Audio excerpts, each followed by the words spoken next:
கோவை மாவட்ட அரசியல் சூழலில் முக்கிய மாற்றங்கள் நிகழ்ந்து வருகின்றன.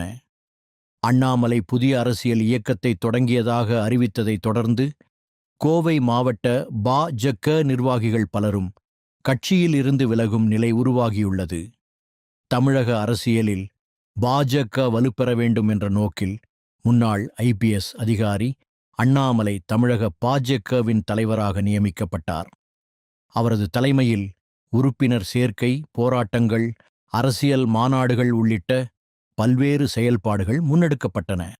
இதன் மூலம் கடந்த சட்டமன்ற தேர்தலில் பாஜகவிற்கு தமிழகத்தில் 4 எம்எல்ஏ சீட்கள் கிடைத்தன. ஆனால் அ.தி.மு.க. கூட்டணி தொடர்பான கருத்து வேறுபாடுகள் மற்றும் அண்ணாமலை, எடப்பாடி பழனிசாமி இடையேயான மோதலுக்குப் பிறகு அவர் தலைவர் பதவியில் இருந்து விடுவிக்கப்பட்டார். பின்னர் நயினார் நாகேந்திரன் தமிழக பாஜக தலைவராக நியமிக்கப்பட்டார். இதையடுத்து கட்சிக்குள் தொண்டர்களிடையே அதிருப்தி அதிகரித்தது. 2026 சட்டமன்ற தேர்தலை முன்னிட்டு கோவையில் சில முக்கிய நிர்வாகிகளுக்கு சீட் வழங்கப்படாததும் கடும் எதிர்ப்பை ஏற்படுத்தியது.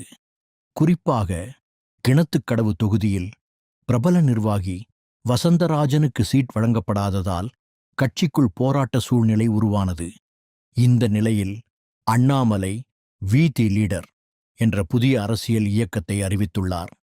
தமிழக நலனை முன்னிறுத்தும் நோக்கில் இந்த அமைப்பு உருவாக்கப்பட்டதாகவும் அதில் இணைவதற்கு அவர் அழைப்பு விடுத்துள்ளார். இதனைத் தொடர்ந்து கோவை மாவட்ட பாஜகவின் முன்னாள் மாவட்ட தலைவராக இருந்த பாலாஜி உத்தமராமசாமி, தெற்கு மாவட்ட தலைவர் வசந்தராஜன், மாநில இளைஞரணி செயற்குழு உறுப்பினர் மோகன் பாலசுப்பிரமணியம் மற்றும் விளையாட்டு பிரிவு துணைத் தலைவர் மனோஜ் ஆகியோர் கட்சியிலிருந்து விலகுவதாக அறிவித்துள்ளனர். இந்த விலகல்கள் காரணமாக கோவை மாவட்ட பா.ஜ.க.வில் அரசியல் சூழல் தீவிரமாக மாறி வருகிறது.